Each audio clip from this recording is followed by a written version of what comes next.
पूंछ को मुजाहिदीन ने अपनी इंतहाई कोशिश के बाद बाकी कश्मीर से काट दिया था और कश्मीर के अंदर ब्रिगेडियर प्रीतम सिंह की फौज मुसलसल मुहासरे की हालत में थी। प्रीतम सिंह की फौज और अंदर मौजूद आबादी को सप्लाई सिर्फ बाहर से ही की जा सकती थी, लेकिन जनरल तारिक ने नवंबर के महीने में उड़ी पूंछ रोड को बंद कर दिया था और मुतबादिल रास्ता जिस पर सिर्फ खच्चर ही सफर कर सकते थे गुलमर्ग की पहाड़ियों से होकर वादी की तरफ आता था, जो बर्फबारी की वजह से करीबन नाकाबिले उबूर हो चुका था। पूंछ को आने वाले रास्ते बंद होने की वजह से अब भारतीय फौज की उम्मीदें सिर्फ अपनी फजाइया से वाबस्ता थीं, लेकिन जहां तैयारों के लैंड करने के लिए जो मुख्तसर सा ग्राउंड था वो मुजाहिदीन की फायरिंग की जद में था और उनकी फायरिंग से बचकर जो डिकोटा जहाज यहां उतरते थे वो इंतहाई जरूरियात का सामान ही ला सकते थे। फिर मुजाहिदीन ने मजीद जांफिशानी दिखाई तो तैयारों की लैंडिंग भी नामुमकिन बना दी। इस सूरत हाल ने फौज को बौखला कर रख दिया था। इन लम्हात में sector commander colonel Sadiq Khan को एक ऐसा हुक्म मिला जिसने खुद उन्हें हिला कर रख दिया। GHQ से पैगाम आया था कि आरजी फायरबंदी हो गई है। कर्नल सादिक ने उसकी वजह पूछी तो उन्हें बताया गया कि भारतीय हुकूमत ने जख्मियों, बीमारों और लाशों को निकालने की मोहलत मांगी है। कर्नल सादिक इस दलील पर तिलमिला कर रह गए। उन्हें इस आरजी फायरबंदी के पसे पर्दा ब्राह्मणी ज़हनियत से अपनी हाई कमान को आगाह करना चाहा तो किसी ने उनकी बात पर कान न धरे और उनके खदशात सही साबित हुए। जख्मियों, बीमारों को निकालने और यहाँ मौजूद सिविलियन आबादी को अनाज मुहैया करने की आड़ में भारतीय फौज ने न सिर्फ बेपनाह एमुनिशन और सामान रसद ही शहर में पहुंचाया बल्कि अतराफ की पहाड़ियों में भी कमाल अय्यारी से अपनी बैटरियां मुंतकिल कर दी। और जब सूरत हाल की नज़ाकत का एहसास खुदावंदाने सियासत व सियादत को हुआ तो पानी सर से गुजर चुका था। जनरल तारिक इन तमाम बातों से लाताल्लुक उड़ी के बर्फजारों में दुश्मन पर कारी जरब लगाने का मंसूबा बना रहे थे। जब उसे ये इत्तला मिली कि बगैर छुट्टी लिए नौकरी से गैर हाजिर रहने पर उसको 3 माह की कमांड तनख्वाह से महरूम करते हुए उसकी तरक्की भी बंद कर दी जाएगी और उससे 2 जूनियर अफसरान को तरक्की दी जा रही है, जनरल ने महसूस किया कि अब उसका महाज पर रहना कहीं कश्मीर की जंग आज़ादी को नुकसान न पहुंचा दे, क्योंकि मुखालिफत की वजह सिर्फ और सिर्फ उसकी जात थी और वो सारे कश्मीर को अपनी अना की भेंट नहीं चढ़ा सकता था। लाहौर में वजीर आजम के साथ कॉन्फ्रेंस के दौरान जनरल तारिक को 3 माह तक जंग जारी रखने के अहकामात मिले थे। उसने 3 माह तक बड़ी बेजिगरी और सब्र शुक्र के साथ अपनों और परायों के हमले बर्दाश्त किए। उड़ी सेक्टर बर्फ तले दबा पड़ा था, बाकी तमाम महाजों पर भी जमूद तारी था।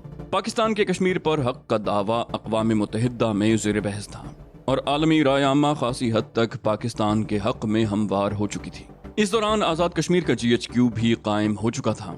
लिबरेशन कमेटी ने सियासी इदारे की हैसियत इख्तियार कर ली थी, जहां इंतजामी उमूर की बजाय सियासी उमूर ज्यादा ज़ेर बहस रहते थे। हर कोई दूसरे पर इल्जाम लगाने और अपनी पोजीशन साफ करने के चक्कर में फंसा हुआ था। ओहदों की बंदरबांट के लिए जूतियों में दाल बट रही थी।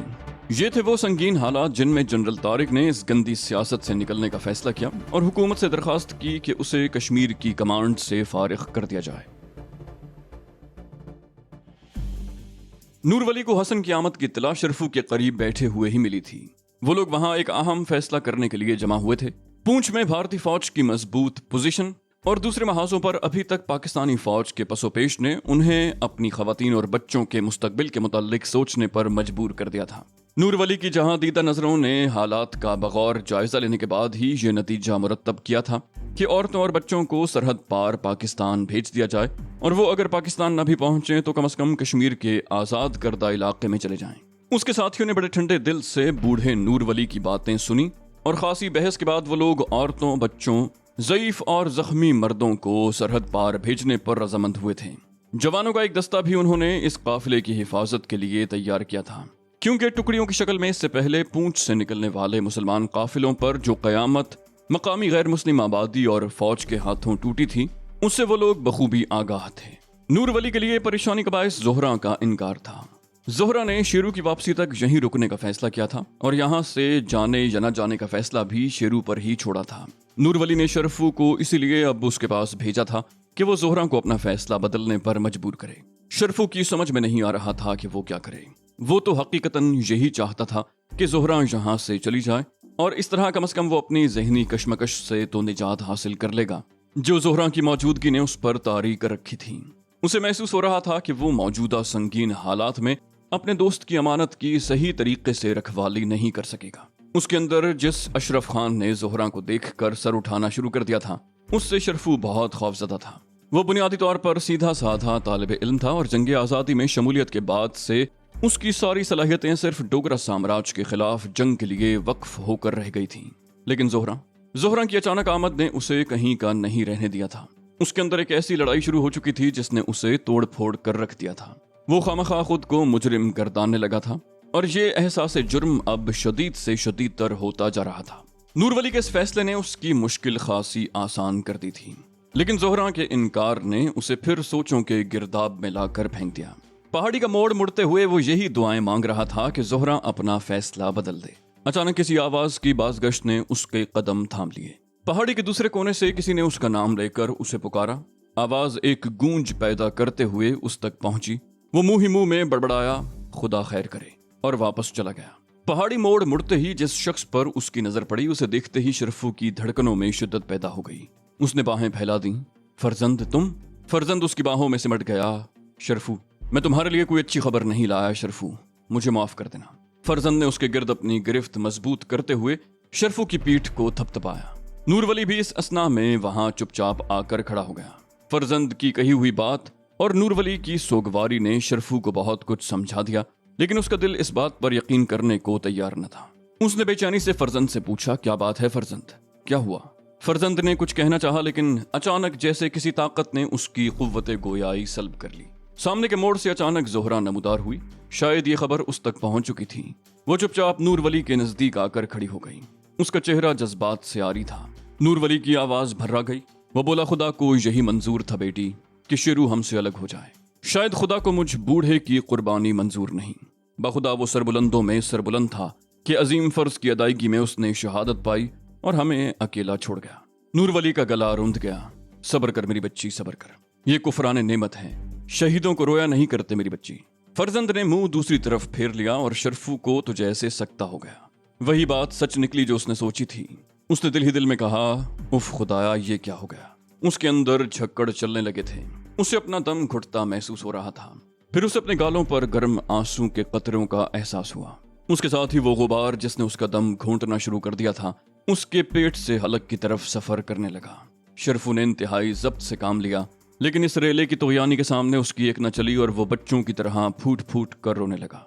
फरजंद ने उसका कंधा थपथपाया। शरफू, अगर तुम ही हिम्मत हार गए तो। और उसने सोचा, वाकई अब उसे जोहरा का सहारा बनना था। हालात ने जिस बुरी तरह उस लड़की को रगेदा था, उसके बाद शरफू के सिवा उसका रहा ही कौन था।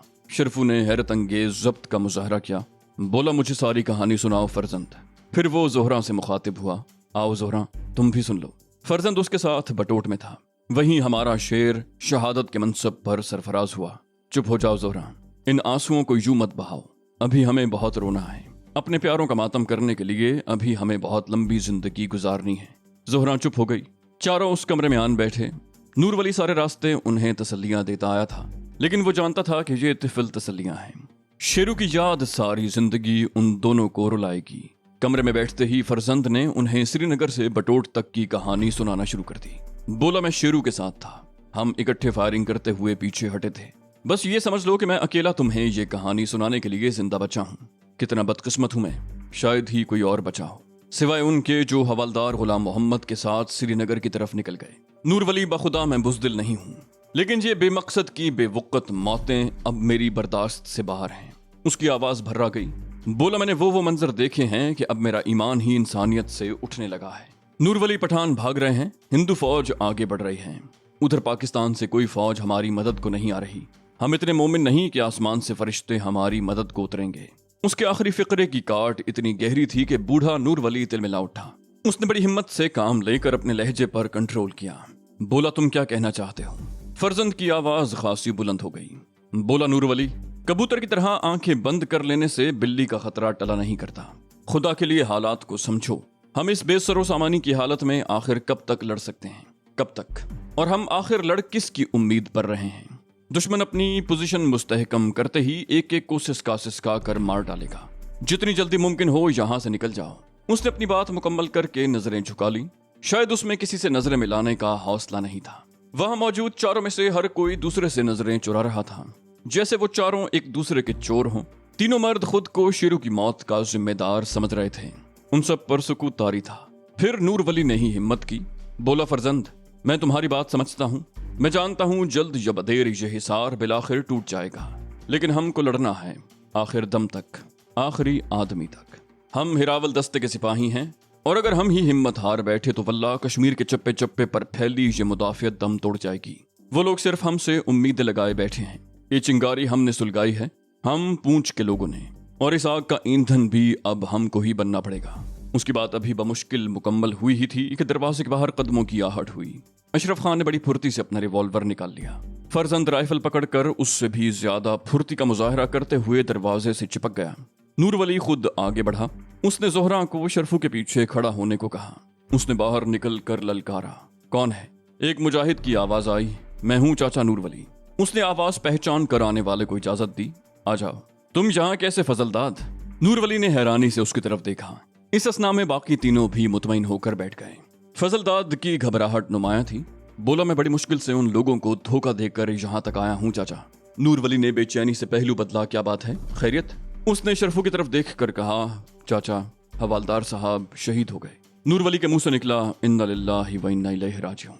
شرفو نے فضل داد کو آگے بڑھ کر جھنجھوڑتے ہوئے پوچھا، کیا؟ اس کی حالت غیر ہونے لگی۔ وہ بولا، ہاں شرفو بھائی، تمہارے والد شہید ہو گئے، میرا بھائی کرم داد بھی ان کے ساتھ شہید ہوا ہے۔ بریگیڈیئر پریتم سنگھ کے سپاہیوں نے ان دونوں کو گھیرا ڈال کر زندہ گرفتار کر لیا تھا، پھر ایک درخت سے لٹکا کر دونوں کو پھانسی دے دی۔ ظالموں نے ہمیں لاشیں بھی نہیں دیکھنے دی۔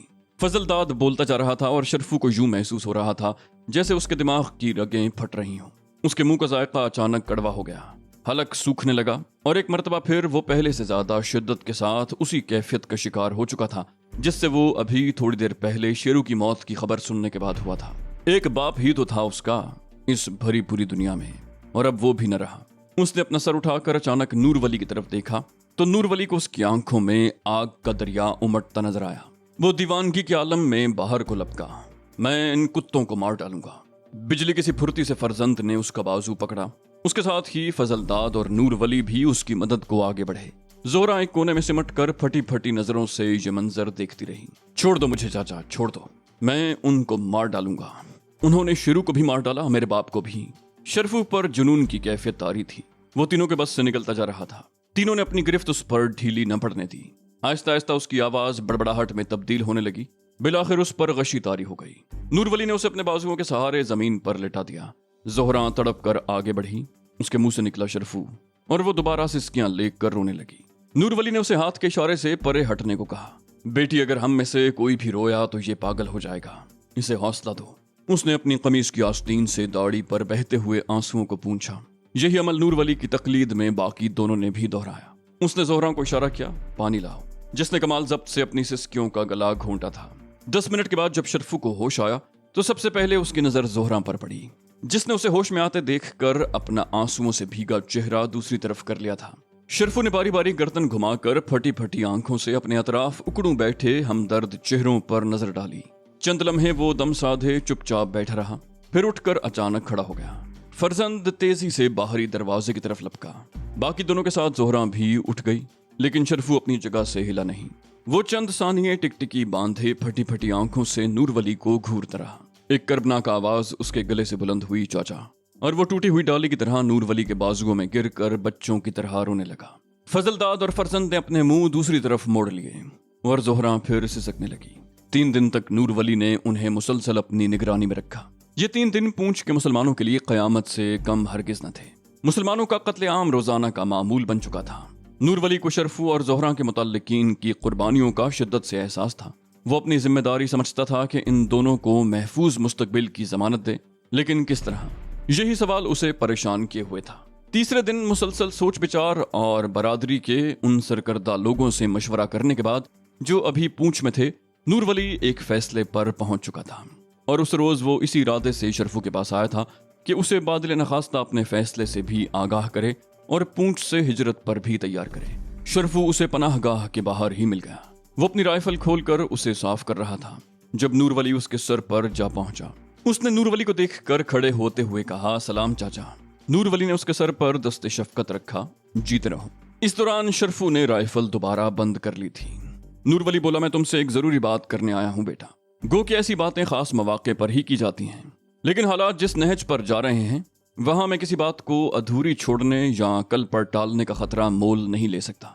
शरफू ने खला में किसी खोई हुई शय को ढूंढते हुए कहा, कहो चाचा, तुम कोई गैर तो नहीं? नूर वली ने पहले तो उसे उसकी जिम्मेदारियों और मुस्तकबिल के खदशात का एहसास दिलाया, फिर ज़ोहरा की मौजूदा पोजीशन से आगाह करने के बाद बिलाखिर हिम्मत करके कहा, मैं बरादरी के लोगों से सलाह मशवरा करने के बाद इस फैसले पर पहुंचा हूं कि तुम दोनों का निकाह करके तुम्हें पूंछ से बाहर आज़ाद इलाके की तरफ भेज दिया जाए। ज़ोहरा फिलहाल मेरे घर रहेगी और तुम अपने चचा के साथ। जैसे ही हालात सही होंगे तुम दोनों अपनी इज़्दिवाजी जिंदगी शुरू कर देना। अपनी बात मुकम्मल करके उसने उम्मीद भरी नजरें शरफू के चेहरे पर डाली, जिसने सर झुकाए बड़े तहम्मुल से उसकी सारी गुफ्तगू सुनी थी। बोला, मैं आपके जज्बात की कदर करता हूँ चाचा, लेकिन अव्वल तो किसी मामले में मेरी रजामंदी कोई अहमियत नहीं रखती। फिर आप ये क्यों भूल जाते हैं कि जिस अजीम मकसद के लिए मेरे माँ बाप और भाई ने अपनी जानें कुर्बान की, मैं उस मकसद के हुसूल तक मैदान कैसे छोड़ सकता हूँ? मुझे भी बिलाखिर मरना है चाचा। मैं क़यामत के रोज उनके सामने शर्मसार नहीं होना चाहता। नूर वली ने उसके जवाब से कदरे मुतमईन होते हुए कहा, देखो बेटे, मैं तुम्हें खुदा न खास्ता मैदान जंग से भागने की तरगीब नहीं दूंगा। ये बात हमारी गैरत के खिलाफ है, लेकिन बाज़ जिम्मेदारियां इतनी अहम होती हैं कि दूसरे कई अहम मामलात को उन पर कुर्बान किया जा सकता है। मैं सिर्फ तुम्हारे लिए मैदान बदल रहा हूँ। तुम यहाँ से जाकर आज़ाद कश्मीर की बाकायदा फौज के साथ लड़ाई में शामिल हो जाना। फिर तुम्हें अपनी तालीम का भी ख्याल करना चाहिए। हवालदार मरहूम की शदीद ख्वाहिश थी कि तुम आला तालीम हासिल करके फौज में जाओ। फिर तुम खुद ही बताओ, आखिर ज़ोहरा को हम अकेला कैसे छोड़ सकते हैं, खुसूसन इन हालात में। शरफू ये मत भूलो, वो तुम्हारे मरहूम दोस्त की मंगेतर है जो यहाँ से रुखसत होते वक्त उसकी जिम्मेदारी तुम्हें सौंप गया था। काफी देर की बहस के बाद बिलाखिर नूर वली को अपने मकसद में कामयाबी हासिल हो गई, लेकिन शरफू ने उससे वाशगाफ अल्फाज में कह दिया, चाचा, मुझे इस बात की जमानत भी चाहिए कि ज़ोहरा ने बगैर किसी दबाव के इस फैसले को कबूल किया है, वरना यह बात याद रखना कि तुम दो जिंदगियों में जो पहले ही नीम मुर्दा हैं जहर घोल दोगे। नूर वली बोला, तुम मुतमईन रहो शरफू, मुझे खुदा के सामने भी अपने आमाल के लिए जवाबदेह होना है।